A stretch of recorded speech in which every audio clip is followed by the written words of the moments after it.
lahu fala mudilla lahu wa may yudlil fala hadiyalah. Asyhadu an la ilaha illallah wahdahu la syarikalah wa asyhadu anna Muhammadan abduhu wa rasuluh. Allahumma salli ala Muhammadin wa ala ali Muhammad, amma ba'd. Bapak Ibu yang sama dimuliakan Allah Subhanahu wa taala, pertama-tama kita bersyukur, kita bersua dalam keadaan sehat walafiat. Kita terus berdoa semoga Allah Subhanahu wa taala berikan kepada kita kekuatan lahir dan batin, kesehatan, perlindungan dari berbagai macam bala dan penyakit, sehingga kita senantiasa bisa beribadah secara sempurna kepada Allah Subhanahu wa taala. Amin ya Allah. Kemudian pada pertemuan kita pagi ini kita lanjutkan surat 23 kita.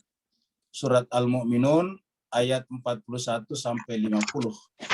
Dan karena ori kita sudah bersama dengan kita Ustadz Tony Sanwani, maka mari kita masuk ke screen kita dan mempersilakan kepada Ustadz Tony untuk memandu dan membimbing kita membaca kitab suci Al-Quran ayat 41 sampai 50 surat 23 surat Al-Mu'minun. Kepada Ustadz Tony Sanwani kita persilakan dengan segala hormat. Silakan Tony. Ustadz. Assalamualaikum warahmatullahi wabarakatuh, Bapak Ibu. Waalaikumsalam warahmatullahi wabarakatuh. Ustadz Ayudin belum sampai, Ustadz. Belum kelihatan ya? Belum kelihatan kan? Baik, kita mulai dari ayat 41, Ustadz ya. Ya, pas satu. A'udzu billahi minasy syaithanir rajim. Bismillahirrahmanirrahim. A'udzu billahi minasy syaithanir rajim. Bismillahirrahmanirrahim. فأخذتهم الصيحة بالحق فجعلناهم غثاء فبعدا للقوم الظالمين. فأخذتهم الصيحة بالحق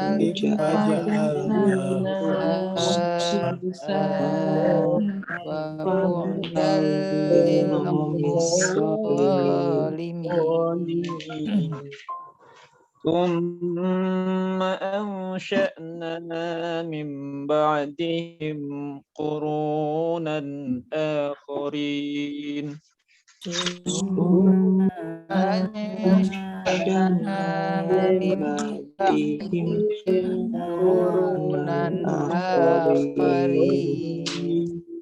ما تسبق من أمة أجلها وما يستأخرون. ما تسبق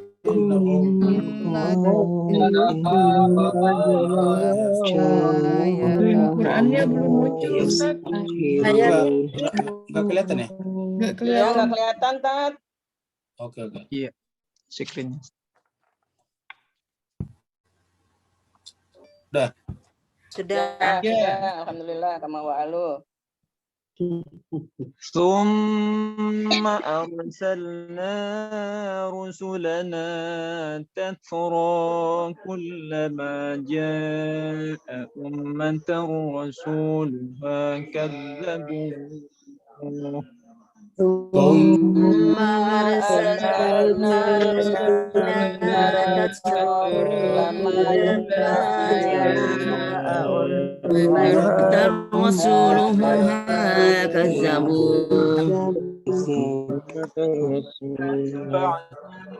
بعضهم بعضا وجعلناهم أحاديث فبعدا لقوم لا يؤمنون.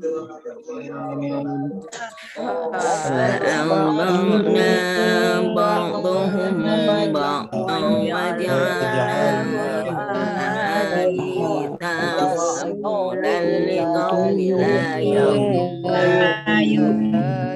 يؤمنون ثم أرسلنا موسى وأخاه هارون بآياتنا وسلطان مبين ثم أرسلنا أرسلنا موسى وهارون بآياتنا وسلطان مبين إلى فرعون وملئه فاستكبروا وكانوا قوما عالين فرعون وملئه وكانوا قوما عالين فقالوا أنؤمن لبشرين مثلنا وقومهما لنا عابدون فقالوا أنؤمن لبشرين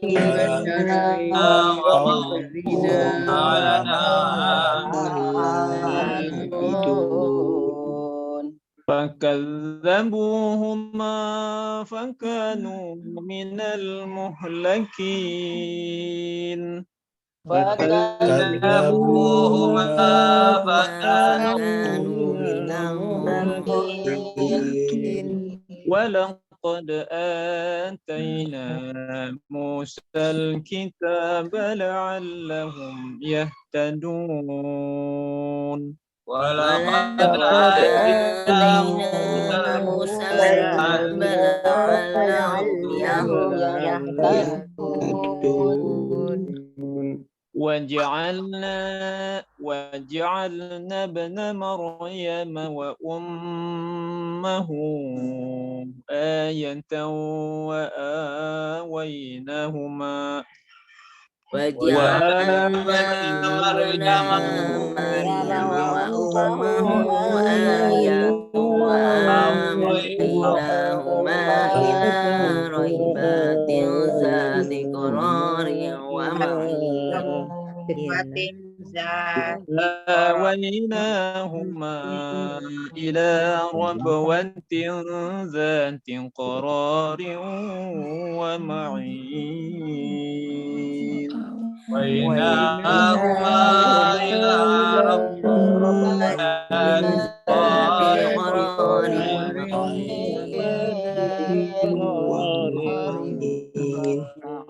صدق الله العلي العظيم صدق الله العلي العظيم اللهم صل صل على وسلم محمد وآله وبارك على رسول الله وآله الأطهار على رسول الله وآله الأطهار. Kita haturkan banyak terima kasih kepada Ustadz kita, Ustadz Tony Sanwani, yang telah memandu dan membimbing kita. Semoga Allah SWT mengangkat derajatnya dengan derajat yang semulia-mulianya. Begitu juga Bapak Ibu sekalian, semoga dengan bacaan ayat Al-Quran tadi, Allah mencurahkan keberkahan, rahmat kepada Bapak Ibu sekalian, terutama kepada keluarga masing-masing. Jemaah sekalian, kita lanjutkan surat 23 kita. Surat Al-Mu'minun turunnya di Mekah dan karenanya disebut dengan surat Makkiyah. 118 surat. Terakhir kemarin kita sudah sampai di ayat ketika Nabi Hud berdoa kepada Allah SWT setelah sekian tahun menyampaikan risalah dan tugas-tugas kenabiannya, tetapi yang terjadi adalah mereka didustakan, mereka disebut sebagai kemasukan jin, gila, dan sebagainya. Maka Nabi Hud kemudian berdoa kepada Allah SWT, yang doanya diabadikan di dalam ayat 39. Di sini Allah berfirman, A'udzubillahi minasyaitonirrajim, Bismillahirrahmanirrahim. Qala rabbin surni bima katabun. Ya Allah, wahai Tuhanku, kata Nabi Hud, bantulah aku, tolonglah aku, sebab aku telah menyampaikan seluruh tugas yang telah engkau embankan kepadaku, tetapi mereka mendustakanku. Qala, maka Allah menjawab, amma qalilin, bahwa tidak akan lama lagi, qalilin itu waktunya tinggal sedikit, la yusbihunna nadimin, mereka semuanya pasti akan menyesal karena Allah telah mengirim kepada mereka pemberi peringatan untuk memanggil mereka supaya hatinya kembali kepada Allah Subhanahu wa taala, tetapi mereka menolaknya. Kemudian sekarang kita masuk pada ayat baru, ya, ayat 41. Mas Kaiser Bahagia, ini adalah gambaran petir. Karena kaumnya Nabi Hud, yaitu kaum Ad, itu dibinasakan dengan petir. Di kaum Ad. Nanti dengan petir, dengan suaranya yang mengguncang, lalu kemudian dengan petir di mana-mana, lalu kemudian binasalah mereka semuanya. Jadi sebetulnya kenapa rata-rata mereka dibinasakan dengan peristiwa alam kelihatannya? Karena jemaah sekalian, mereka telah menikmati alam, tetapi mereka tidak mensyukurinya. Sehingga kemudian alam itu, karena alam itu adalah ciptaan Allah, alam ini kemudian Allah bisa gerakkan, Allah bisa gunakan untuk kemudian menjadi asbab manusia menjadi binasa. Binasa di sini dimatikan secara banyak. Kata banyak juga bukan berarti semuanya. Ketika Allah SWT membinasakan misalnya kaumnya Fir'aun, itu bukan berarti semua bangsa Mesir dibinasakan. Hanya yang ikut bersama Fir'aun di dalam mengejar Musa lah yang binasa. Orang-orang Mesir yang tidak ikut-ikut, walaupun mereka tidak beriman kepada Musa, tetapi mereka tidak ikut-ikut bersama dengan Fir'aun dalam pengejaran itu juga tidak ikut dibinasakan. Cuma tentu saja kemudian runtuhlah nanti kejayaan Mesir kuno di situ. Jadi ini adalah petir, jemaah sekalian, yang kemudian Allah gunakan juga untuk binasakan kaum daripada Nabi Hud, yaitu kaum Ad. Fa'akhazathhumus sayhatu. Jadi sayha di sini adalah suara yang mengguntur. Kita tahu kalau suara yang mengguntur disertai dengan petir. Karena guntur dan petir tidak bisa dipisahkan. Karena sebetulnya yang menyebabkan terjadinya kilat dan petir adalah karena terjadinya pertemuan dua arus awan besar di sana. Fa'akhazathhumus sayhatu. Lalu kemudian mereka disambar. Mereka menimpakan kepadanya as-sayhatu, suara yang sangat keras. Bil haqqi, ya. Sebagai satu bentuk kepastian dari Allah SWT terhadap siapa saja menentang Rasulnya. Yang namanya Rasul, yang namanya Nabi adalah hakikatnya Allah. Kenapa? Karena mereka adalah suruhan. Mereka adalah utusan Allah. Maka menolak, menentang sang Rasul, ya hakikatnya menentang Allah. Lalu kemudian alam semesta juga hakikatnya Allah. Karena alam semesta ini adalah ciptaannya. Maka menentang Allah SWT pada hakikatnya juga menentang alam. Dan karenanya alam secara otomatis ditempatkan oleh yang bersangkutan sebagai musuhnya. Jadi memusuhi Allah hakikatnya memusuhi alam. Karena secara otomatis pasti aktivitas-aktivitasnya bertentangan dengan alur hukum-hukum alam. Bertentangan dengan al-haq berarti pada dasarnya menempatkan dirinya pada al-batil. Karena manusia hanya bisa berpijak pada salah satu di antara duanya. Tidak tiga dalam kehidupan kita. Kehidupan kita ini cuma dua, alurnya al-haq atau alurnya al-batil. Jalan al-haq atau jalan al-batil. Begitu kita menentang al-haq, otomatis kita berada pada al-batil. Karena tidak mungkin menentang al-haq di dalam al-haq. Pasti menentang al-haq berarti otomatis yang bersangkutan telah berbaroah, telah berlepas diri daripada al-haq. Telah mendeklarasikan dirinya untuk meninggalkan al-haq. Nah, ketika mereka meninggalkan al-haq, maka otomatis yang bersangkutan telah pindah kepada al-batil. Nah, sedangkan yang al-batil tadi adalah posisi yang bertentangan dengan Allah, bertentangan dengan Rasul, Nabi, manusia suci, dan bertentangan juga dengan alam. Inilah menyebabkan kenapa kemudian mereka tertimpa kepadanya as-sayhatu, suara yang mengguntur, bil haqqi, sebagai wujud daripada kebenaran. Faja'alnahum gusa'a, maka kemudian menjadilah mereka, faja'alnahum, maka menjadilah mereka gusa'a. Tiba-tiba menjadilah mereka gusa'a, karena orang tersambar petir itu kan hitam ya. Bapak sekalian, kita biasa melihat kalau ada orang disambar petir itu hitam. Dan Allah mengatakan di sini, menjadilah mereka gusa'a. Menjadilah mereka seperti daun-daun yang sudah kering. Fabu'dan liqaumiz zalimin. Maka jemaah sekalian berbahagia, ya, maka menjauhlah mereka, orang-orang yang zalim itu. Ya, menjauh dari Allah. Kata-kata bu'dan ini jauh, baik. Maksudnya Allah menjauh daripada kaum yang zalim. Di kata-kata bu'dan, terjauhkanlah Allah SWT, pertolongan Allah terhadap kaum yang zalim. Jadi orang zalim ketika jauh dari pertolongan Allah, otomatis sama dengan kebinasaan. Karena apabila kita lepas dari Allah, berarti sama dengan melepaskan diri kita kepada wujud sejati. Wujud itu artinya ada sejati. Kalau kita melepaskan diri kita kepada ada sejati, kan berarti sama dengan kita memasukkan diri kita dalam ketiadaan.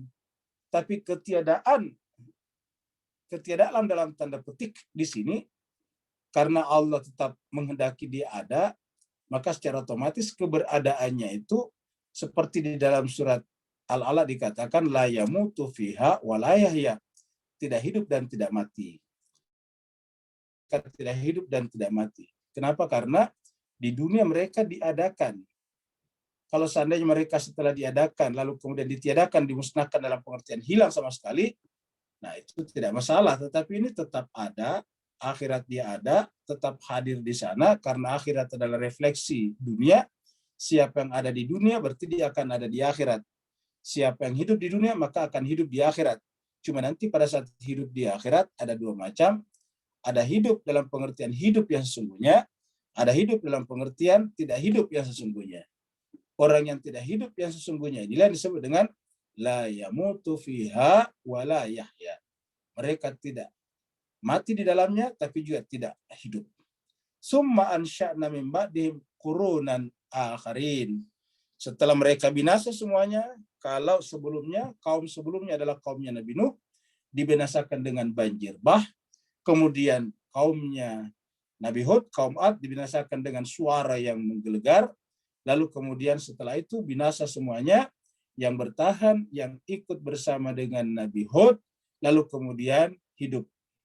Mereka turun-temurun lagi setelah sekian ribu tahun, menjadi besar lagi, membangun lagi peradaban. Ini disebut dengan summa ansya'na.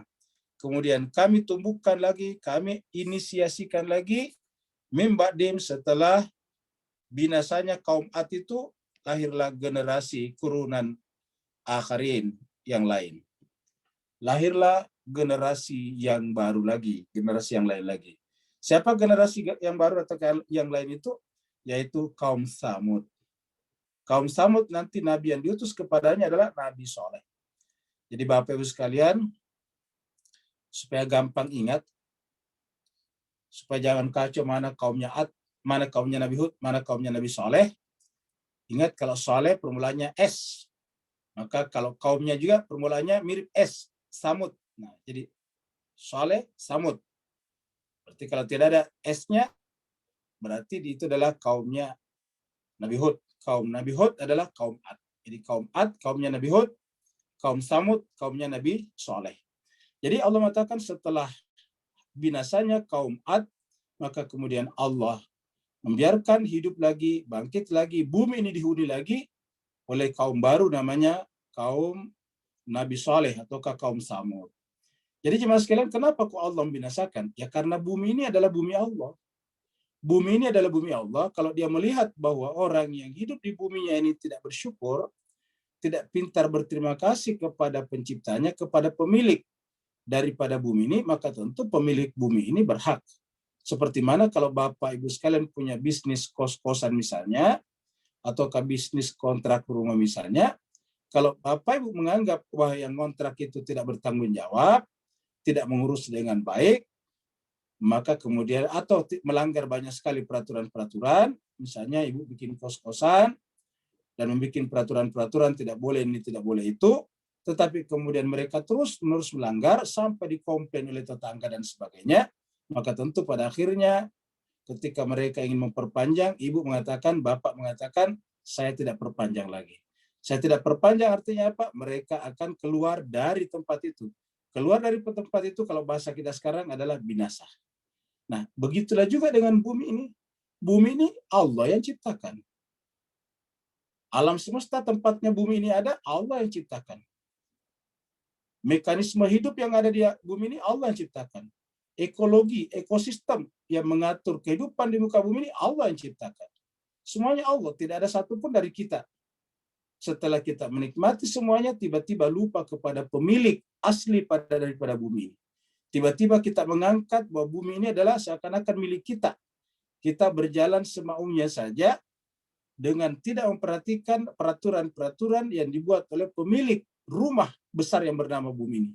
Ya pada akhirnya Allah SWT mengirim utusan ke sana. Mengirim Rasul, mengirim Nabi untuk memberikan peringatan.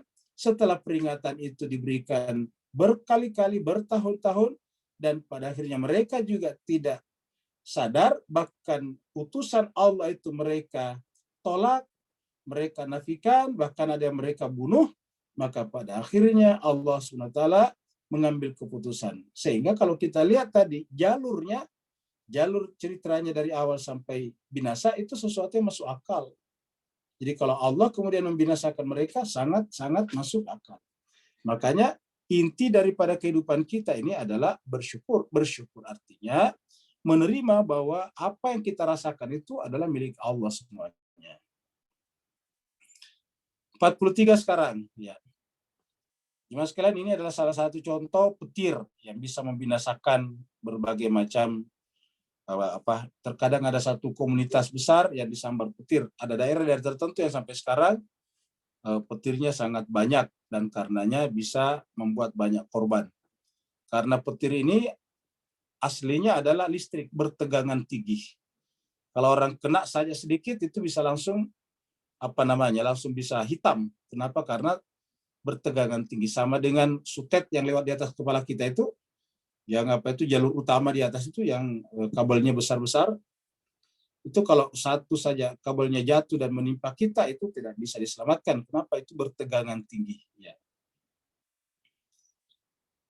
Kemudian Allah SWT berfirman, "Ma tasbiqu min ummatin ajalaha wa ma yastakhirun." Nah, tadi bicara tentang kaum, sekarang berbicara tentang umat. Jadi umat ini adalah satu generasi atau generasi. Umat itu bisa juga disebut dengan generasi di sini.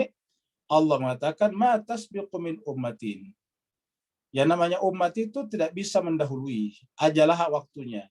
Wa ma yastakhirun, dan tidak mungkin juga menunda. Yastakhirun itu menunda, mengakhirkan.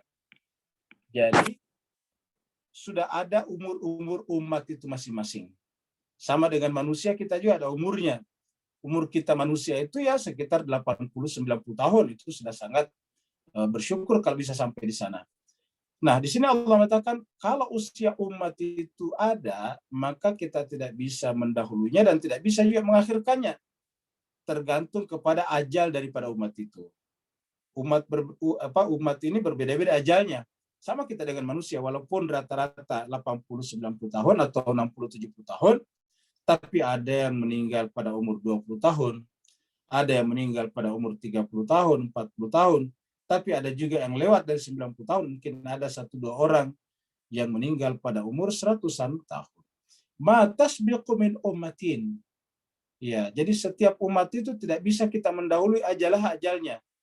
Wa ma yastakhir, dan tidak bisa mengakhirkannya. Artinya apa? Tidak bisa mendahului. Kalau ada sesuatu yang salah dalam umat itu, tidak ada gunanya kita berharap. Mudah-mudahan mereka cepat binasa. Hati kita sudah salah. Yang kedua, bertentangan dengan hukum ini.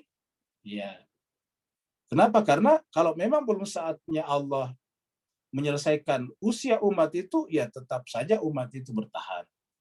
Begitu juga ketika sudah saatnya nanti Allah SWT mematikan atau menghilangkan umat itu, tidak guna juga kita meminta supaya dipanjangkan. Apa sebabnya? karena Allah telah melihat dan menentukan bahwa yang bersangkutan, umat yang bersangkutan sudah saatnya ditiadakan. Tidak bisa ditunda, tidak bisa diakhirkan. Summa arsalna rusulana. Kemudian setelah berlalunya nanti tadi kaumnya Ad, kaum Nabi Hud, summa kemudian arsalna rusulana. Kami utus lagi rasul kami selanjutnya. Bahkan dikatakan di sini berturut-turut, artinya selesai satu umat dibinasakan atau kaum dibinasakan karena mereka menentang nabinya, maka kemudian disusul lagi pada berikutnya. Seperti tadi, Allah binasakan kaumnya Nabi Idris. Lama kemudian ribuan tahun muncul kaumnya Nabi Nuh. Ya, Nabi Nuh kemudian dikirim kepada mereka untuk menyadarkan mereka, tapi mereka justru memperolok-olokkan Nabi Nuh. Mereka dibinasakan. Yang selamat di atas perahu Nabi Nuh. Kemudian mendarat perahu, bikin lagi peradaban baru. Akhirnya kaum Ad tadinya. Kaum Ad diutus kepadanya Nabi Hud. Tidak mereka indahkan Nabi Hud, akhirnya dibinasakan. Setelah dibinasakan, muncullah nabi-nabi berturut-turut belakangnya. Setelah Nabi Hud, muncul Nabi Saleh. Setelah nanti Nabi Saleh, muncul Nabi Ibrahim. Pada saat Nabi Ibrahim, Allah mengutus sepupu dan keluarganya untuk datang kepada Sodom dan Gomora, khusus untuk menasihati satu kaum besar di sana namanya kaum Sodom dan Gomora.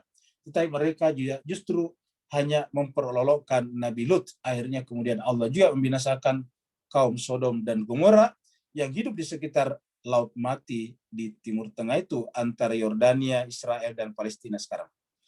Jadi summa arsalna rusulana tatra, berturut-turut. Ya. Kullama jaa ummatan rasuluha kadzabu. Kenapa mereka dibinasakan satu persatu? Karena mereka juga tiap-tiap datang kepada umat itu rasul kami, ini rasuluha, setiap kali datang rasul kepada umat tersebut, yang mereka lakukan adalah kadzabu, mereka mendustakan. Jadi jemaah sekalian, karena mereka mendustakan Nabi, dan Nabi hakikatnya adalah Allah, karena mereka adalah utusan Allah, maka menolak, mendustakan Nabi, hakikatnya menolak dan mendustakan Allah. Pada saat mereka nanti kembali ke alam akhirat atau kembali kepada Allah, ya Allah juga kemudian mendustakan mereka, menolak mereka. Nah, ketika mereka ditolak di sana, tempatnya di neraka. Apa sebabnya? Karena kalau di sana tidak ada kematian lagi. Karena tidak ada kematian dan kebinasaan lagi di sana, terus di mana disimpan mereka ini? Ya, di neraka namanya. Jadi yang disebut dengan neraka itu adalah tempat berkumpulnya orang-orang yang ditolak oleh Allah Subhanahu wa taala di akhirat. Dan penolakan Allah kepada mereka adalah merupakan wujud penolakan mereka terhadap Allah di dunia. Dan ingat, karena Allah di dunia ini tidak datang dalam pengertian seperti benda-benda, seperti makhluk, seperti manusia biasa, maka kemudian Allah memilih Nabi dan Rasulnya. Maka secara otomatis perbuatan pilihan daripada Nabi tersebut adalah perbuatan dan pilihan Allah Subhanahu wa taala. Dan kemudian menentang perbuatan dan pilihan Rasul, hakikatnya menentang perbuatan dan pilihan Allah Subhanahu wa taala. Maka walaupun kelihatannya beragama, tetapi menentang Allah dan Rasul, hakikatnya menentang Allah Subhanahu wa taala. Samiri beragama, dia adalah pengikut daripada Nabi Musa, tapi karena menentang Nabi Musa, kaitannya dengan Nabi Harun, akhirnya kemudian Allah perlakukan mereka sebagai orang yang menentang Allah Subhanahu wa taala. Fa'atba'na ba'dahum ba'da. Maka kemudian ya, sebagian mereka menyusul kepada sebagian yang lain. Maksudnya menyusul nasib mereka sama. Nasib masyarakat dan kaum sebelumnya yang binasa karena menentang dan menolak Rasulnya juga terjadi pada kaum yang datang belakangan. Wa ja'alnahum ahaditha. Akhirnya kemudian kami jadikan mereka sebagai bagian daripada sejarah. Haditha itu cerita. Akhirnya mereka setelah berlalu menjadi cerita. Sebagaimana Bapak Ibu semuanya, termasuk saya, pada hari ini, ya, pada hari ini adalah katakanlah tanggal 6 tanggal Mei tahun 2021 bisa dipastikan ya pada tahun 2071 kita hanya akan menjadi cerita saja. Saya kira di antara kita tidak akan ada yang bisa sampai 2071. Kalau 2071 berarti 50 tahun ke depan. Ya. Saya kira kalau ada di antara kita 1-2 orang yang hidup sampai 50 tahun ke depan, ya kalau dia sekarang berumur 20 tahun mungkin masih mungkin. Tapi kalau Bapak Ibu yang sudah berumur 50, 60 tahun, 50 tahun ke depan sudah 100 tahun. Jadi kesimpulannya 50, 60, 70 tahun ke depan kita pun hanyalah bagian daripada cerita saja. Nah, jadi Mas Kaisar bagi artinya apa? Kenapa Allah menggunakan waja'alnahum ahadits? Kami jadikan mereka sebagai pengisi buku cerita, buku sejarah maksudnya. Yaitu kita nantinya pengen mengisi sejarah sebagai apa? Diceritakankah sebagai Fir'aun dan pengikutnya, atau diceritakan sebagai Musa, Harun dan pengikutnya? Tinggal 2 saja. Jadi yang mengisi sejarah ini cuma 2. Yang pertama adalah Kabil dan yang sepaham dengan Kabil. Yang sebelahnya adalah Habil dan yang sepaham dengan Habil, yang menjadi pengikut Habil. Ya, yang satunya lagi adalah Nabi Idris dan orang menentang Nabi Idris, Nabi Nuh dan yang menentang Nabi Nuh. Cuma 2 saja. Jadi alur cerita ini cuma 2 saja, kolomnya cuma 2. Kita mau berada di mana?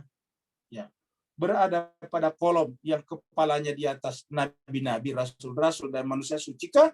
Atau kolom yang di atasnya itu judulnya adalah orang-orang yang tidak mendapatkan justifikasi, tidak mendapatkan endorsement dari Allah Subhanahu wa taala.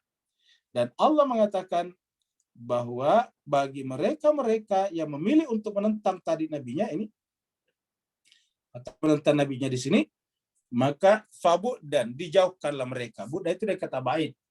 Fabud dan liqaumin la yu'minun. Kata-kata fabud dan sebetulnya secara bahasa artinya maka dijauhkanlah orang-orang yang tidak beriman itu dari Allah Subhanahu wa taala. Dijauhkanlah mereka dari kebahagiaan, karena Allah itu identik dengan kebahagiaan. Ingat yang namanya kebahagiaan walaupun itu rasa, tapi dia ada. Karena dia ada pasti ada sumbernya. Ada yang mengadakannya dan itu Allah. Jadi rasa bahagia, rasa senang yang kita rasakan itu ada. Kalau tidak ada, tidak mungkin kita bahagia dan tidak mungkin kita mengejar kebahagiaan. Kebahagiaan itu ada dan karena ada pasti ada sumbernya. Sumbernya siapa? Yang maha bahagia. Itu Allah Subhanahu wa taala. Nah, orang yang menentang Nabi dan Rasulnya pada hakikatnya menolak sumber kebahagiaan. Dan karenanya dikatakan fabud dan liqaumin la yu'minun. Dijauhkan dari Allah berarti dijauhkan dari sumber kebahagiaan. Orang yang terjauh dari sumber kebahagiaan berarti berada dalam penderitaan. Tempat penderitaan di akhirat disebut dengan neraka. Kenapa? La yu'minun. Tidak beriman kepada siapa?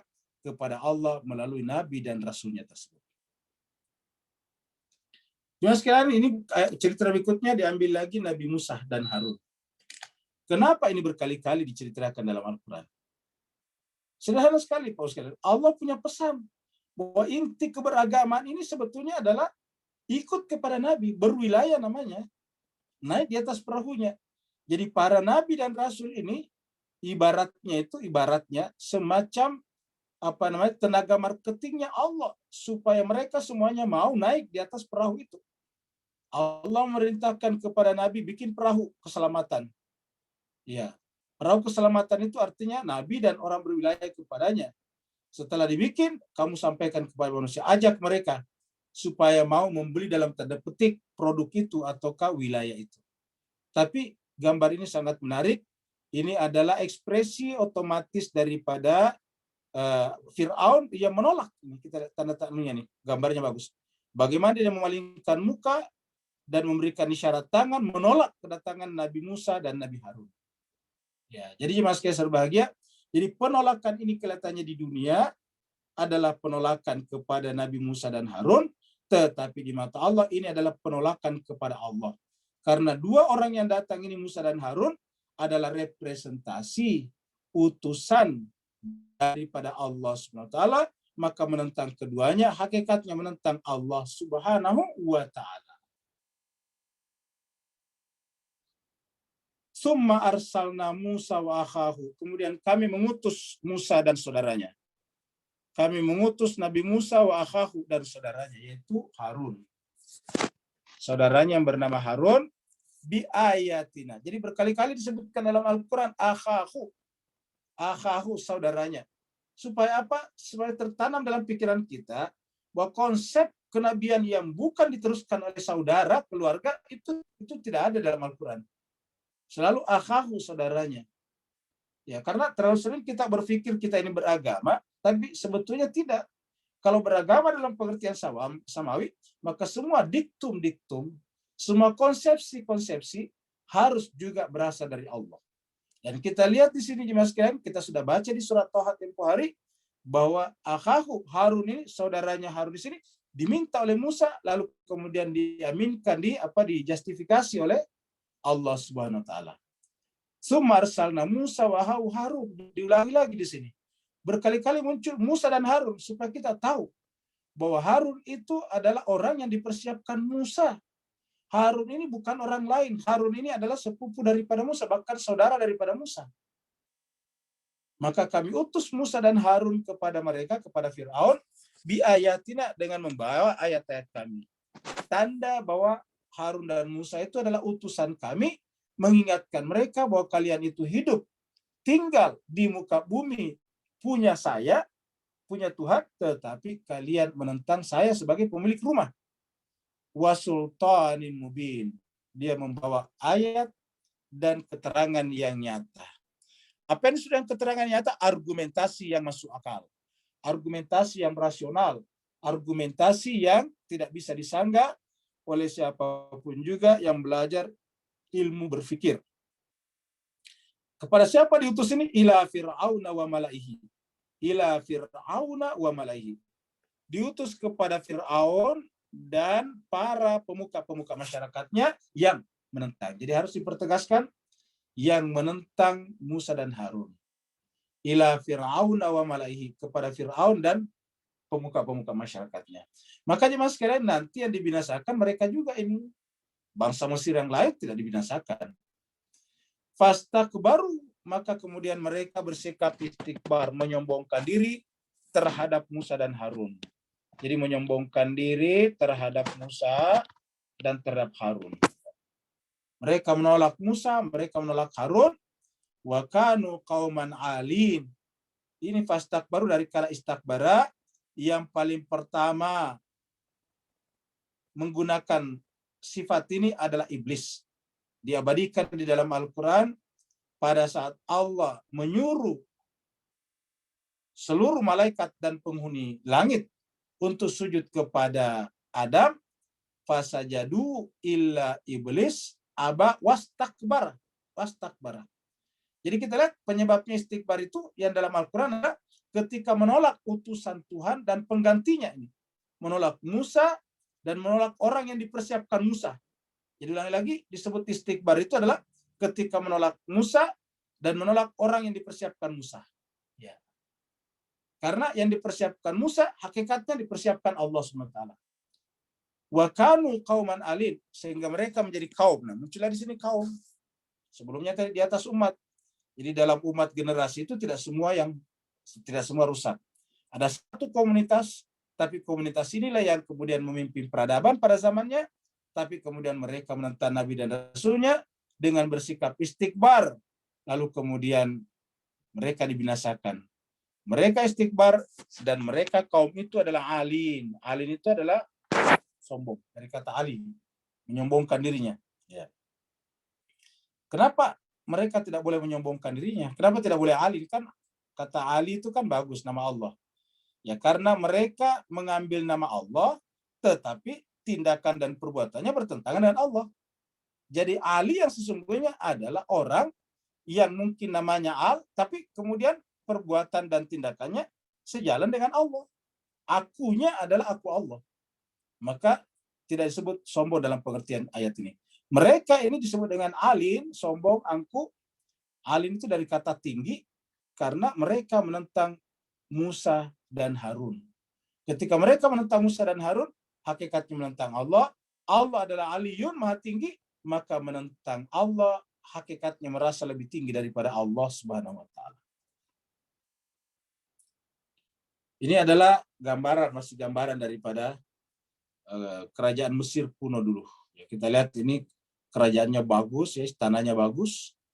Ya, untuk sekarang saja kalau kita punya rumah begini kan besar sekali dan indah. Nah, ini terjadi pada Mesir kuno ini sekitar 2000-an tahun sebelum Masehi. Ya. Nah, kita lihat juga sekitar bagian di sana banyak orang bekerja di istana itu dengan budak. Ya.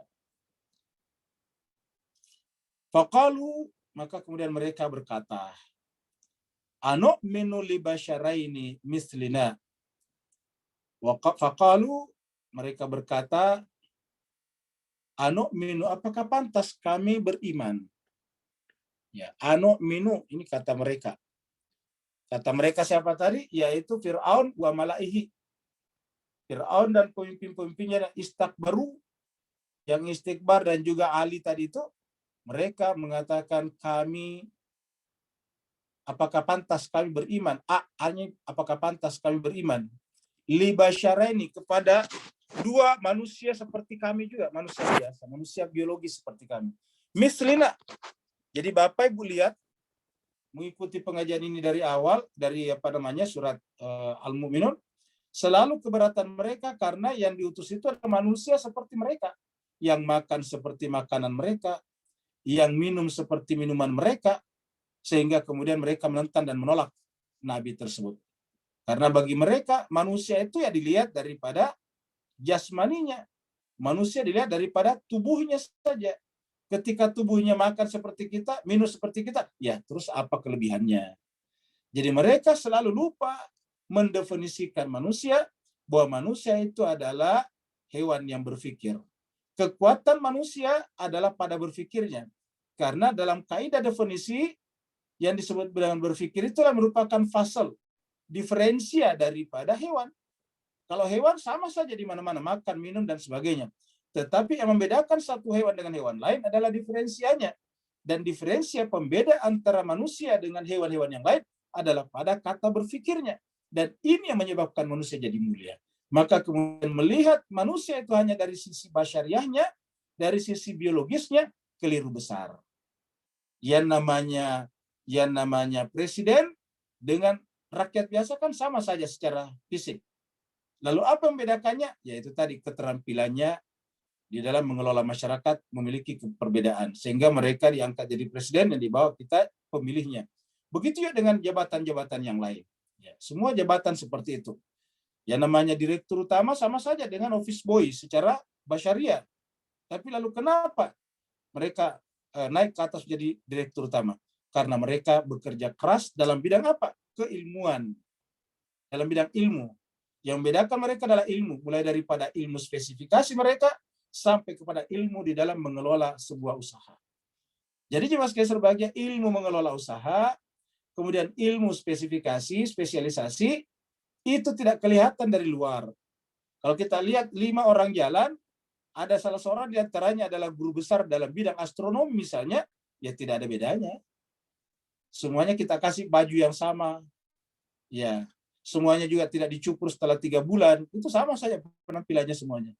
Secara basyariah, sama-sama rambutnya gondrong, sama-sama berewokan. Ya, tidak ada bedanya. Yang membedakan apa? Yang membedakan adalah kemampuan memanfaatkan intelek, akal yang ada pada dirinya. Dan inilah yang menjadi diferensia, fasal, pembeda antara manusia dengan hewan-hewan yang lain. Sehingga disebut manusia adalah al-hayawanun natiq. Jadi anu'minu li basyaraini mislina wa qaumuhuma, dan kaum keduanya. Jadi apakah pantas kami beriman kepada 2 manusia seperti kami, dan kami beriman kepada pengikut keduanya, kaum keduanya? Ya. Wa qaumuhuma lana abidin. Sementara kepada kamilah kata mereka beribadah. Kata abidun ya. Gimana sekarang? Jadi kata abidun di sini Bapak lihat ini kata beribadah juga. Tapi makna beribadah di sini bukan beribadah seperti kepada Allah, tapi menjadi budak. Jadi bagaimana mungkin kami ikut kepada Musa dan Harun, sedangkan Musa dan Harun itu adalah bagian daripada Bani Israel. Bani Israel itu adalah budak-budak kami. Masa kami tiba-tiba mempercayai beriman kepada budak kami? Ya. Maka dikatakan anu'minu li basyaraini mislina wa qaumuhuma lana abidun. Sementara kaum keduanya adalah budak-budak kepada kami. Fakadzabuhuma, kesimpulannya mereka mendustakan keduanya. Jadi fakadzabuhuma, mereka mendustakan keduanya. Ya. Mereka siapa tadi? Fir'aun wa malaihi. Mereka mendustakan Musa dan Harun. Jadi ulangi lagi Bapak sekalian, mendustakan. Jadi ingat, mendustakan. Yang namanya mendustakan itu tidak menerima itu sebagai utusan Tuhan. Tidak menerima itu sebagai utusan Tuhan. Ya. Jadi kita harus tekan ke sini, tidak menerima itu sebagai utusan Tuhan, karena memang relasi orang itu dengan Tuhan kan tidak kelihatan secara fisik. Yang namanya pemikiran, yang namanya hasil akal, ilmu tidak kelihatan secara fisik. Seperti tadi kita contohkan, ada 5 orang berjalan, ya. Salah satu di antaranya guru besar astronomi yang sangat terkenal, bahkan pemegang Nobel misalnya. Tetapi pada saat mereka semuanya diberikan baju yang sama, pakaian yang sama, kondisi tubuh yang sama, tidak bisa kita membedakannya. Apa sebabnya? Yang membedakannya adalah isi kepalanya, akalnya, inteleknya, nalarnya, ilmunya, kemampuan rasionalnya. Nah, ini yang mereka tidak bisa tangkap. Sehingga kemudian karena mereka menganggap Musa dan Harun itu secara suku adalah suku Bani Israel, maka kemudian mereka menolaknya. Sama saja dengan kita. Bahkan Bani Israel itu kami perbudak selama ini. Fakadzabuhuma, maka kami mendustakan keduanya. Mereka mendustakan keduanya. Ya, jadi kita pertekankan, mendustakan berarti menolak Nabi dan Rasul tersebut. Mendustakan. Menolak relasi antara orang itu, orang suci itu dengan Allah. Ya, sehingga mereka mengatakanlah mereka seperti kita juga. Mereka tidak ada hubungannya dengan Tuhan. Nah, begitulah. Maka ketika mereka menentang seperti itu, maka mereka binasa. Jadi kenapa diulang-ulangi cerita ini? Allah yang menjelaskan bahwa kebenaran beragama itu adalah ketika kita mengakui agama itu dari Allah, maka secara otomatis yang harus kita tempati, yang harus kita terima sebagai pembawa agama adalah juga dari Allah. Begitu keluar dari pakem itu, berarti sudah keluar dari agama Allah. Fakanu minal muhlakin. Akhirnya kemudian menjadilah mereka orang-orang yang dibinasakan. Menjadilah orang-orang yang dibinasakan. Jadi karena menentang tadi, maka dibinasakanlah mereka semuanya. Siapa? Fir'aun wa malaihi dengan ditenggelamkan di dalam lautan, laut yang juga dilewati oleh Nabi Musa dan Bani Israel. Cerita berikutnya adalah cerita Maryam dan putranya. Ini adalah ilustrasi lukisan Maryam dan putranya. Ya, kalau biasanya lukisannya seperti ini, biasanya dari saudara-saudara kita yang Nasrani bikin lukisan. Ya, lihat apa namanya cara lukisannya itu kita tahu. Ya, jadi ini adalah Siti Maryam dan juga putranya yaitu Isa alaihi salatu wassalam.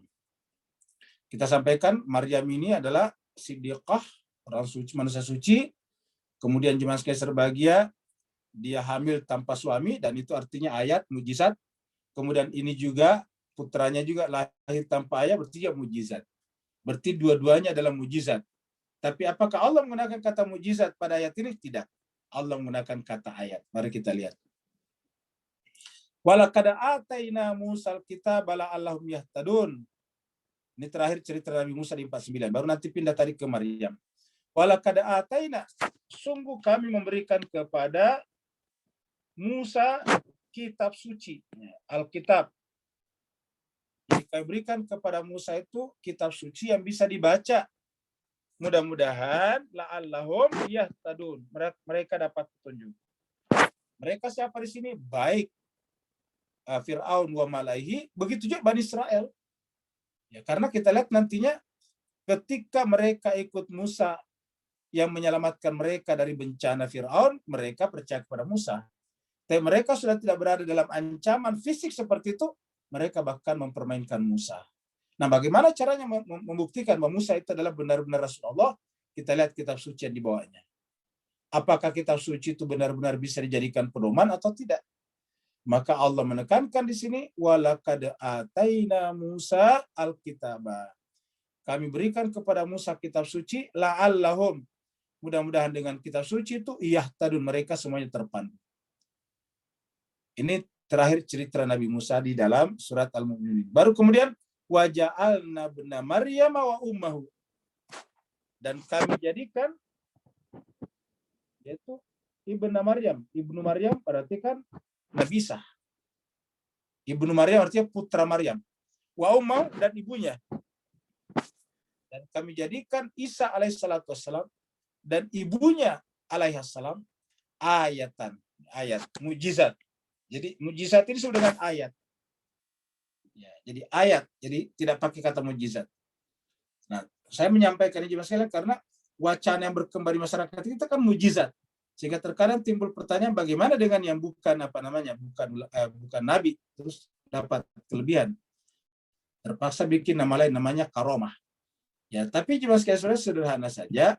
Semua kejadian-kejadian yang terjadi pada manusia tertentu atau melalui manusia tertentu yang memang manusia itu adalah soleh, orang yang terbukti kesolehannya, tidak mempunyai kepentingan apa-apa di dalam menyampaikan agama atau risalah Tuhannya, maka kemudian terjadi sesuatu yang luar biasa atau sesuatu yang tidak biasa di sana, maka itu adalah ayat tanda kebesaran Allah. Ya, baik itu terjadi pada Nabi Rasul atau terjadi pada orang-orang soleh lainnya. Kenapa kita tekankan pada orang soleh? Karena kita sudah sampaikan bahwa yang mewarisi bumi ini adalah salihun, ibadiyah salihun. Itu betul jamak. Sementara aslinya kan cuma satu. Ya, dan makanya yang satu itu dengan siapa? Abu Saleh. Bapaknya orang soleh. Ya. Jadi waja'alna ibna Maryam ummahu wa ayatan, tanda. Wa awainahuma.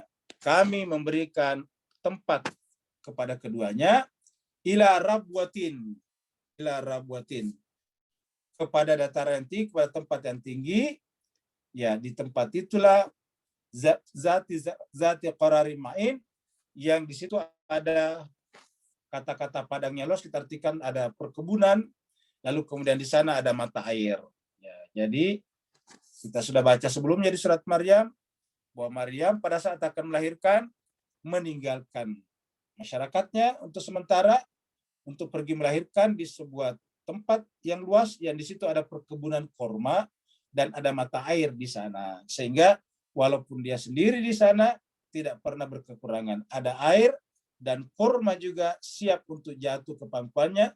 Sekedar disentuh saja pohon kurmanya, buah kurma itu jatuh ke pangkuan Maryam, sehingga Maryam selama ada di sana tidak berkekurangan apa-apa. Kenapa? Allah menjamin kehidupannya. Kenapa? Karena Maryam manusia suci. Manusia suci artinya manusia Allah, manusia ilahiyah.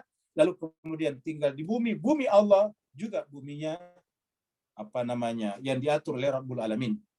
Jadi mereka tinggal. Tapi secara batinnya bisa diartikan jemaah sekalian berbahagia bahwa orang-orang suci seperti misalnya Nabi Isa dan ibunya ini ya akan diakomodasi oleh Allah SWT. Akan diberikan tempat oleh Allah SWT. Ila rabwat, di dataran yang tinggi artinya tempat yang paling mulia, yang tinggi. Ya. Dan di sana itu ada menetap. Kata qararin sebetulnya menetap. Ya. Lalu kemudian ma'in, ada mata air. Dan ini berkali-kali disebutkan dalam Al-Quran. Innal abrara yashrabuna. Sesungguhnya yang namanya al-abrar itu minum dari mata air yang terpancar. Ya. Jadi mereka minum dari mata air yang terpancar. Jadi kata-kata ma'in di sini dari mata air apa? Ya.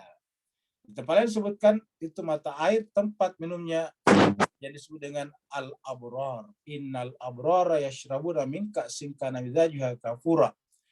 Ya, mereka itu adalah minum dari satu tempat yang tidak pernah bisa kering yang disebut dengan kafura. Nah, jadi Bapak Ibu jemaah sekalian berbahagia, kalau kita memahami ma'in di sini dengan bahasa batin, Rasulullah kita, Nabi Muhammad kita SAW mengatakan bahwa dirinya dan keluarganya itu adalah merupakan pemilik telaga haud, yaitu mata air di sorga yang tidak pernah kering, yang siapa saja yang minum daripadanya, maka mereka tidak akan pernah haus selama-lamanya. Jelas sekalian berbahagia disebutkan di sini, Nabi Isa dan Maryam juga dikatakan mereka ditempatkan di dataran yang tinggi, fi rabwat ila rabwatin, dzati qararim ma'in. Ya, kalau kita artikan ini mirip dengan apa yang disebut dengan telaga Haud di dalam surga nantinya, yang menunjukkan bahwa jemaah sekalian berbahagia, apa yang terjadi pada Nabi Isa dengan Maryam, ya sama terjadi dengan Nabi Muhammad dan keluarganya. Kita tahu jemaah sekalian berbahagia, Maryam ini adalah wanita suci, siddiqah, lalu kemudian melahirkan juga manusia suci, yaitu Nabi Isa. Jadi ulangi lagi, Maryam adalah manusia suci, siddiqah, lalu kemudian dia melahirkan juga anak yang suci, yaitu Maryam. Meski serbaik kebetulan Nabi Muhammad kita punya putri yang sangat terkenal, yaitu Fatimah Zahra, dan dari Fatimah Zahra nantinya lahirlah cucu-cucu Nabi yang bernama Al-Hasan, Al-Husain, dan beberapa anak wanita lainnya. Bapak Ibu yang sangat berbahagia, mudah-mudahan ayat-ayat ini bisa mengingatkan kita bahwa cerita nabi-nabi semuanya dalam Al-Quran sebetulnya adalah penggalan-penggalan cerita Muhammad. Kalau kita kumpulkan seluruh cerita Nabi dari awal sampai akhir, sampai Nabi Isa, itulah Nabi Muhammad kita sesungguhnya. Itulah sebabnya di dalam Al-Quran, walaupun ada surat Muhammad, tetapi tidak ada yang menceritakan cerita Nabi Muhammad secara utuh dari awal sampai akhir. Apa sebabnya? Karena cerita Nabi Muhammad sampai akhir, awal sampai akhir, seluruh Al-Quran, dari Al-Fatihah sampai An-Nas, adalah Muhammad itu sendiri. Maka cerita-cerita nabi-nabi dalam Al-Quran adalah cerita tentang Muhammad juga itu sendiri. Terima kasih banyak, mudah-mudahan bermanfaat. Yang mau bertanya, dipersilakan. Assalamualaikum warahmatullahi wabarakatuh, Bapak Ibu semuanya. Waalaikumsalam. Saya share screen, ada satu pertanyaan Ustadz di kolom chat.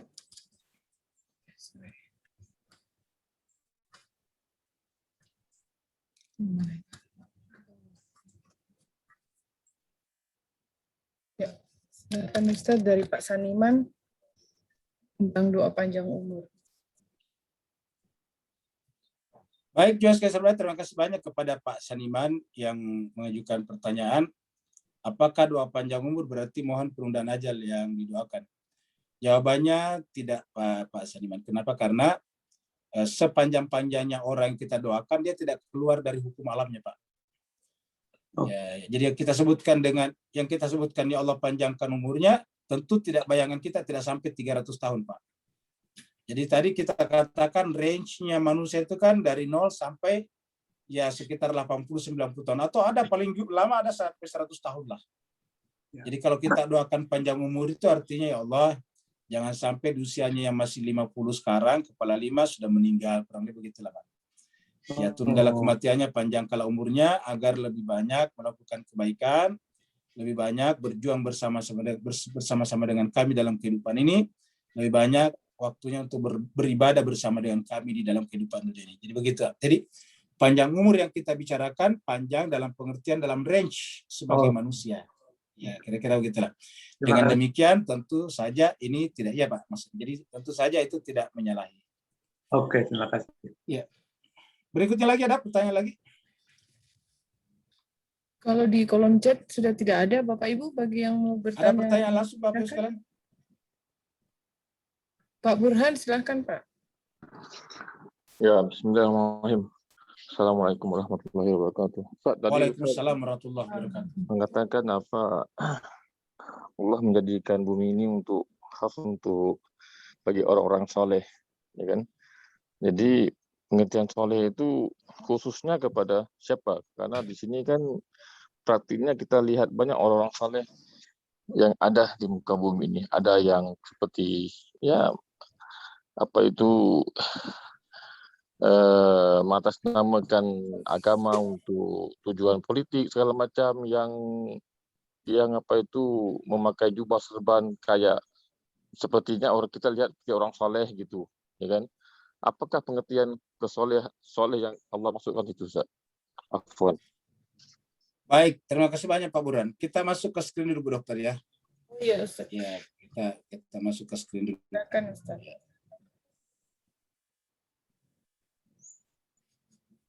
Jemaah sekalian, kita lihat di sini. Ya, kita gambarkan. Ini adalah kita tarik dari Allah di atas sini. Ya, ini Allah. Kemudian Allah ini kemudian mengutus Nabi Adam. Ya. Nabi Adam ini. Terus kemudian Nabi Idris. Ya, terus kemudian ke bawah lagi Nabi Nuh. Ini bersambung ini. Ini disebut dengan tali yang Allah ulur. Mulai daripada Nabi Adam Allah ciptakan sendiri, kemudian diangkat juga jadi nabi, kemudian apa yang Allah sampaikan kepada Nabi Adam didelegasikan. Ya, diwariskan kepada Nabi Idris. Jadi pada Nabi Idris ada dua pada dirinya, yaitu Adam dan Idris. Kemudian Idris lewat meninggal, terus ke bawah digantikan oleh Nabi Nuh. Berarti dalam pundak Nabi Nuh ada risalah Adam, risalah Idris, menyatu pada diri Nabi Nuh. Kemudian setelah itu tadi kita teruskan ke bawah, yaitu Nabi Hud. Ya. Berarti pada pundak Nabi Hud ada risalah Allah, Nabi Adam, Nabi Idris, maksudnya risalah Allah yang diemban oleh Nabi Adam, kemudian diemban oleh Nabi Idris, Nabi Nuh, lalu kemudian pada Nabi Hud. Berarti dia di pundak Nabi Hud ada risalah yang telah diemban oleh Adam, Idris, dan Nuh. Begitulah seterusnya Bapak Ibu sekalian. Kita teruskan ke bawah ini ya. Kita teruskan ke bawah ini ya. Panjang ya Nabi Muhammad kita. Ini ada beberapa di sini nabi-nabi kita lewati supaya cepat. Ini Nabi Muhammad ya. Muhammad kita. Nah, jemaah sekalian dengan demikian Nabi Muhammad kita ini adalah pewaris. Dia adalah penerus tali. Ini namanya hablullah, hablum minallah. Makanya kan ada kata-kata wa'tasimu bihablillah jami'a. Jemaah sekalian coba lihat, kalau tali ini pertama kali terulur kepada manusia pertama, ini kan Adam adalah manusia pertama. Ya. Ini Adam adalah manusia pertama, gitu. Ya, kita sebut saja dengan manusia A. Ya. Kita sebut dengan manusia A di sini. Ya. MA manusia A. Nah, jadi ini adalah Adam manusia pertama. Nanti kemudian Nabi Muhammad manusia terakhir, bukan. Tapi harusnya ini harus sampai manusia terakhir. Dengan demikian setelah Nabi Muhammad kita menerima semuanya ini, dan karenanya kita sebutkan bahwa Muhammad ini terpikulkan padanya semua risalah yang pernah ada pada Adam, Idris, Nuh, Hud sampai dirinya. Sehingga kita katakan tadi Muhammad sebetulnya lah yang diceritakan oleh seluruh Al-Quran ketika Al-Quran berbicara tentang Nabi Adam, Nabi Idris, Nabi Nuh, Nabi Hud. Kenapa? Karena semuanya ini ada pada diri Muhammad. Ketika Allah tadi berbicara tentang Maryam dan putranya, sebetulnya berbicara tentang Muhammad juga dan keluarganya. Nah, sekarang setelah Muhammad, apakah hanya berhenti di sini? Lalu bagaimana dengan manusia sekarang? Ya, katakanlah nanti bagaimana dengan Z di sini? Di sini nanti ada manusia Z. Ya, tadi gambarnya. Ya, di sini nanti ada manusia Z. Ada MZ. Nah, kalau misalnya hanya berhenti pada Muhammad, berarti di sini tidak ada lagi pembawa risalah. Dan ini artinya Allah menganiaya manusia. Kenapa? Manusia dari Muhammad ke bawah tidak diberikan lagi Nabi dan Rasul. Kalau kita mengatakan kan ada Al-Quran, tapi Al-Quran yang kita baca sekarang adalah teks. Dan teks itu pasti berbeda-beda orang memahaminya. Maka harusnya setelah Muhammad harus ada pelanjut risalah Muhammad. Tetapi dia bukan Nabi. Kenapa? Dia adalah pelanjut risalah Muhammad. Ya, jadi kita sebutkan seperti ini. Jadi Muhammad ke bawah sini sampai di sini. Ya. Nah, ini adalah satu keluarga besar. Nah, jadi disinilah Nabi Muhammad kita lihat berketerusan ke bawah lagi. Ya. Ada penggantinya ke bawah. Ya. Ada penggantinya ke bawah. Begitulah sampai sini yang terakhir. Ini kita sebut di sini dengan khalifah terakhir. Ya, khalifah N. Ya, yang kesekian.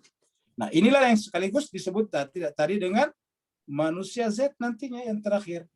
Ya. Nah, sekarang jemaah sekalian berbahagia.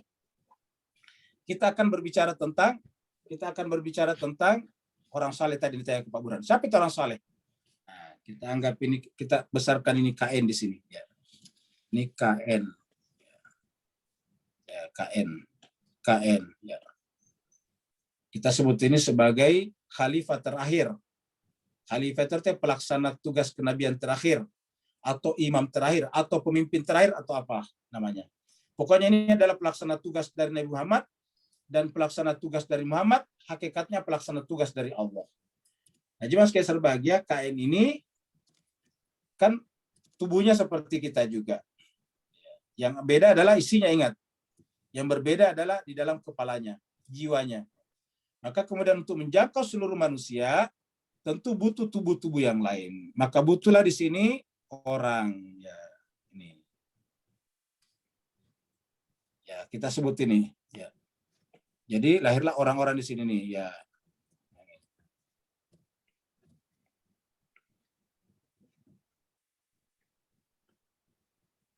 Nah, orang-orang yang menjalankan tugas KN inilah yang disebut dengan orang saleh. Kita sebut di sini saleh 1, saleh 2, saleh siapa lagi tuh? Ya, 3, saleh 4, saleh 5 dan seterusnya. Ya, saleh N lagi di sini. Nah, karena ini adalah orang-orang saleh, maka ini juga disebut dengan Abu Saleh, Aba Saleh. Ya, Aba Saleh. Ya, kita lihat. Ini bapaknya orang saleh. Jadi KN ini adalah disebut dengan Aba Saleh. Karena dalam menjalankan tugasnya kepada seluruh manusia, maka dia menggunakan orang lain di sini.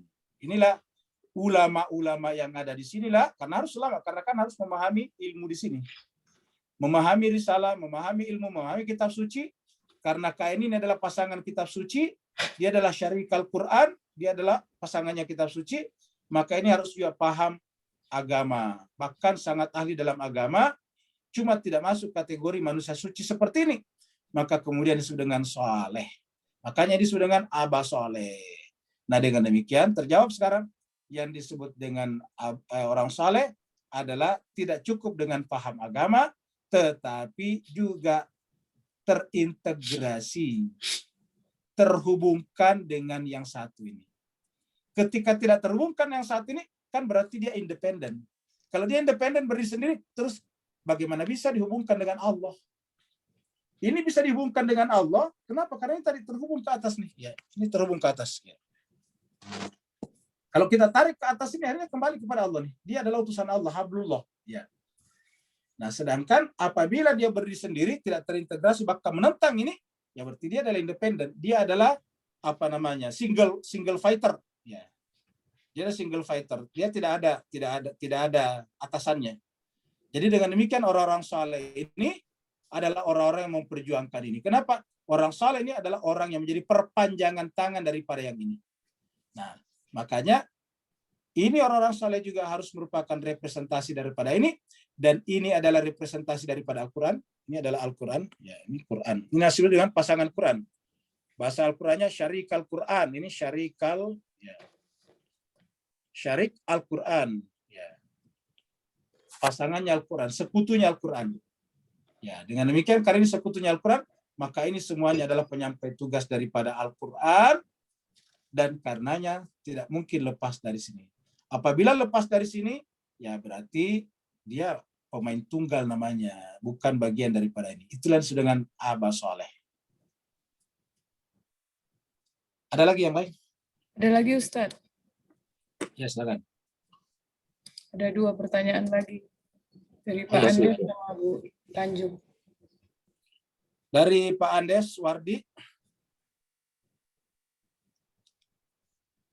Kita sering mendengar istilah semoga diberikan hidayah. Maksudnya bagaimana, Ustaz? Bagaimana mekanisme pemberian hidayah itu? Jadi semoga diberikan hidayah itu adalah harapan kita supaya yang bersangkutan itu mau membuka diri untuk menerima hidayah. Hidayah ada 2 macam. Ya, ada yang bersifat hidayah yang bersifat tauqifi. Hidayah yang kita dapatkan yaitu dalam bentuk akal sehat kita, itu hidayah hudan. Dan kemudian itu kemudian akal kita gunakan untuk mempelajari kitab suci dan semua fenomena alam, sehingga kemudian kita mendapatkan petunjuk lagi dengan menggunakan panca indera kita, menggunakan juga akal pikiran kita. Nah, kemudian kita tertuntun menuju kepada kebenaran yang satu, maka itu namanya hidayah yang kedua, namanya hidayah ikhtiari. Nah, maka kata-kata semoga mendapatkan hidayah itu, ya kita berharap, karena kan kita terhadap sesama manusia tidak boleh berburu sangka. Selalu harus berpikir positif. Kata-kata semoga dia mendapatkan hidayah, artinya semoga orang itu suatu saat terbuka hatinya untuk menggunakan akal pikirannya secara bening, secara jernih, dan kemudian pengen kembali kepada kitab suci Al-Quran, dan pada akhirnya kembali kepada Allah Subhanahu wa Ta'ala. Kira-kira begitulah. Tetapi ingat, kata kuncinya pada yang bersangkutan. Kalau seandainya orang bisa dapat hidayah karena doa, tentu nabi-nabi tidak perlu dilempar batu. Tentu nabi-nabi tidak ada yang diusir. Kenapa? Nabi hanya berdoa saja. Nabi hanya berdoa saja, ya Allah berikan hidayah kepada semuanya. Maka semua orang dapat hidayah. Jadi hidayah ikhtiari lah yang dimaksud, semoga dapat hidayah. Ketika hidayahnya yang diikhtiari, yang diusahakan, ya maka kata kuncinya kepada yang bersangkutan. Bagaimanapun kita mendoakannya, kalau yang bersangkutan tidak mau, ya tidak bisa. Tidak mungkin Nabi Nuh tidak mendoakan istri dan anaknya. Bahkan Nabi Nuh mendoakan anaknya sampai akhir. Sudah terjadi banjir, masih mengadu kepada Allah, ya Allah, dia itu adalah anak saya. Tapi cuma sekali karena anaknya sendiri tidak mau, dengan mengatakan sa'awi ila jabalin, saya akan lari kepada gunung, saya tidak naik ke perahu ayah, saya akan lari ke gunung. Nah, kan berarti dia menolak. Begitu juga dengan Nabi Lut misalnya, istrinya menolaknya. Jadi kata-kata semoga mendapat hidayah, kita berharap bahwa orang itu terbuka hatinya, dan sekaligus kita tidak boleh berburuk sangka kepada orang. Tidak boleh kita mengatakan dia sekarang non-Islam selama-lamanya. Kenapa? Ya karena bisa saja suatu saat berubah. Makanya kemarin ketika ada pertanyaan, apakah istrinya Nabi Nuh itu pilihan Nabi Nuh atau pilihan Allah? Satu, yang namanya pilihan Nabi, ya pilihan Allah, tidak bisa dipisahkan ini. Ya, antara Nabi dan Allah tidak bisa dipisahkan. Bahkan semua yang ada, Allah yang mengadakannya. Jadi tidak ada yang ada, tidak diadakan oleh Allah. Lalu kenapa ada yang menentang Allah, bahkan istri Nabi? Yaitu tadi, manusia bisa berubah. Kenapa? Untuk manusia Allah berikan namanya free will, kebebasan untuk memilih. Nah, dia boleh menentang dan boleh taat. Ya, itulah disebut dengan akal. Akal itu artinya alat untuk memilih. Ya, alat untuk memilih. Ketika akal kita cantolkan kebenaran, baru berakal namanya. Kenapa? Karena akal artinya dari kata akala itu mengikat. Ya, iqal, mengikat kebenaran. Seperti itu. Yang ketiga dari Ibu Tanjung. Ya. Mengapa dalam surat Al-Ahzab Nabi Muhammad dikatakan sebagai nabi terakhir, tidak sebagai nabi dan rasul terakhir? Ya tidak masalah. Kenapa? Karena namanya rasul itu sebetulnya bisa saja. Di dalam Al-Quran tidak pernah disebut burung itu rasul, ataukah Quran itu tidak pernah disebutkan itu malaikat nabi, tidak pernah juga disebutkan angin sebagai nabi. Tapi dalam Al-Quran angin itu disebut rasul juga. Ya. Diutus Tuhan. Terus kemudian malaikat disebut rasul juga. Jadi siapa saja yang sebetulnya menjadi pelaksana tugas daripada nabi dengan sebenarnya, ya, dan mencantolkan diri tadi pada gerak yang kita sebut tadi di atas, apa itu namanya tuh? Pola, itu rasul sebetulnya. Kira-kira gitulah. Jadi karena rasul itu artinya risalah. Jadi siapa saja mengemban risalah, yang risalah itu tercantolkan kepada sang nabi, nah maka otomatis yang bersangkutan adalah rasul yang benar. Ya, sebetulnya begitu. Ada lagi yang lain? Kalau di kolom chat sudah tidak ada, Ustaz. Ada Ustaz. Silakan. Ya, silakan Pak Rul. Pak Ustaz. Ya, silakan Pak. Silakan. Pak Ustaz tadi menguraikan di ayat 47 bahwa kekuatan manusia itu adalah berpikirnya. Mungkin kira-kira masih bisa diurai lagi Pak Ustaz supaya kita mudah memahaminya. Baik, terima kasih banyak Pak Rum. Jadi jemaah sekalian, kita masuk ke screen dulu.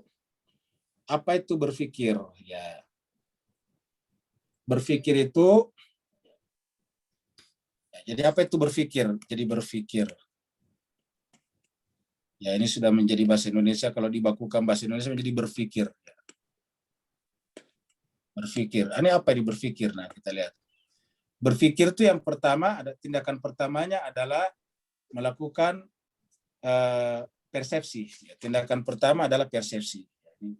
Yang pertama adalah persepsi. Apa itu persepsi? Persepsi itu adalah mengambil apapun ke dalam diri kita melalui panca indera. Mengambil apapun melalui panca indera. Jadi apapun diambil melalui panca indera. Jadi di sini alatnya adalah panca indera. Nah, panca indera. Panca indera ini berhubungan dengan berhubungan dengan alam luar di sini. Ya. Ada 5 panca indera kita. Ya. Ada mata, kuping dan sebagainya. Nah, Panca indera ini kemudian masuk dalam diri kita, ya tersimpanlah di dalam diri kita, yang menjadi memori, kita sebut saja dengan ingatan atau kesadaran. Ya. Ketika mata kita melihat burung, kita menyadari di depan kita ada burung. Ketika kita mendengarkan suara petir, kita menyadari ada petir, gitu. Dan seterusnya itu panca indera. Nah, persepsi ini kemudian masuk dalam kesadaran kita. Ketika dia masuk, ini kan masuk sendiri-sendiri. Suara petir, burung terbang, pohon yang tumbuh, maka buah apel yang enak itu melalui lidah kita, dan sebagainya. Ini semuanya masuk.